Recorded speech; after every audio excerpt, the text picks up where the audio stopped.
एक कल्प की बात है। देवी आदि पराशक्ति ने ब्रह्मांड के विनाश के बाद अपनी रचना लीला का फिर से आरंभ किया। देवी ने माता तारा का रूप ले लिया।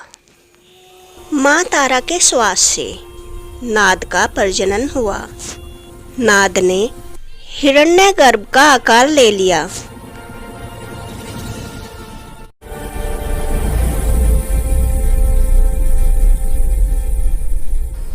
और हिरण्यगर्भ के विस्फोट से सृष्टि का निर्माण हुआ। देवी तारा के श्वास के बीच की शांति से तूर्य का प्रजनन हुआ और तूर्य से प्रकट हुए भगवान शिव। देवी तारा की मनसा शक्ति से ब्रह्मा का प्रजनन हुआ। जब देवी तारा ने अपनी दिव्य दृष्टि से भविष्य में बुरी शक्तियों को आते देखा तो उन्होंने भगवान विष्णु को जन्म दिया। तीनों देवता माता के सामने नतमस्तक हो जाते हैं। हे माता, हमें हमारे जन्म का उद्देश्य और कर्तव्य बताइए। हे शिव, मैंने इस सृष्टि की रचना की है तो इसका अंत भी अनिवार्य है, तो इसका दायित्व मैं तुम्हें सौंपती हूँ। हे ब्रह्मा, मैंने सृष्टि की रचना तो की है परंतु अभी ये शून्य है, उसका निर्माण तुम्हें करना होगा। हे विष्णु, इस सृष्टि की रचना के बाद इसमें अच्छाई और बुराई दोनों का जन्म होना आवश्यक है, इसलिए तुम्हें बुराई का नाश करना होगा और तुम तीनों को अपने अपने दायित्व निभाने के लिए मैं अपनी ही शक्तियाँ तुम्हें स्त्री रूप में देती हूँ। माता के अंदर से त्रिदेवियों का जन्म हुआ और जल्दी ही ब्रह्मदेव ने सृष्टि की रचना आरंभ कर दी।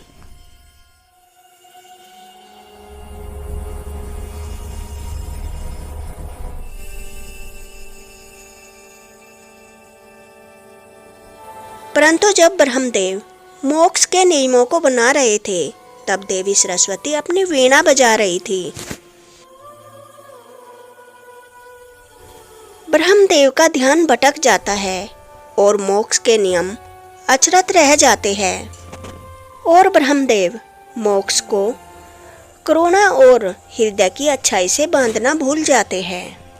इसलिए सतयुग में मोक्ष करुणा और हृदय की अच्छाई के बिना अति सरल हो जाता है। आत्माओं को शीघ्र ही मोक्ष मिलने लग जाता है।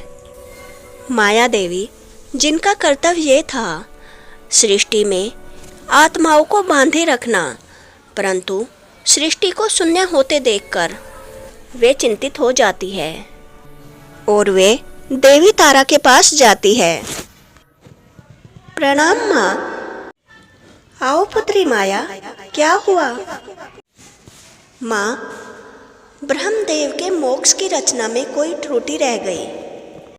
आत्माओं को बड़ी सरलता से मोक्ष मिल रहा है।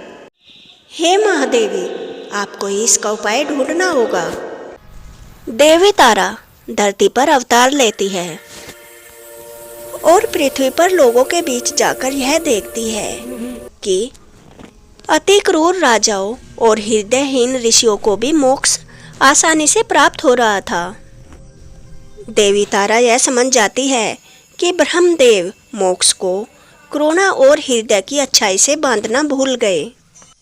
देवी तारा अपने प्रारूप में फिर से आ जाती है और अपनी शक्ति से मोक्ष के नियमों को बदलने लगती है और मोक्ष के नियम बदलने के बाद पृथ्वी पर व्यक्तियों को मोक्ष इतनी आसानी से मिलना बंद हो जाता है। इसके पश्चात ब्रह्मदेव को अपनी गलती का एहसास होता है। हे माता, मुझे क्षमा कर दीजिए। मोक्ष के नियम बनाते समय मुझसे बहुत बड़ी भूल हो गई। पुत्र, मैंने तुम्हें क्षमा किया। माता यह जानती है उसकी संतान परिपूर्ण नहीं होती, उससे गलती हो सकती है। उसका उपाय अपनी संतान को दंड देना नहीं, अपितु क्षमा और प्रेम है। आज से मोक्ष का ये नियम है, वह ही आत्मा मोक्ष की अधिकारी होगी जो करुणामयी हो, दयालु हो और हृदय से बहुत ही अच्छी हो।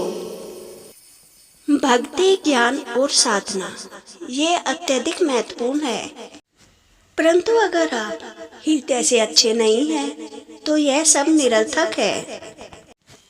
हर प्राणी को एक दूसरे के अंदर मेरा ही स्वरूप देखकर एक दूसरे से प्यार करना चाहिए, तभी उसे मुझसे एकता मिलेगी। अगर आपको महाविद्या देवी तारा की यह कथा पसंद आई हो तो वीडियो को लाइक करें, कमेंट बॉक्स में जय तारा देवी अवश्य लिखें और ऐसी ही नई नई कथाएं सुनने के लिए मेरे चैनल को सब्सक्राइब करें। जय तारा माँ।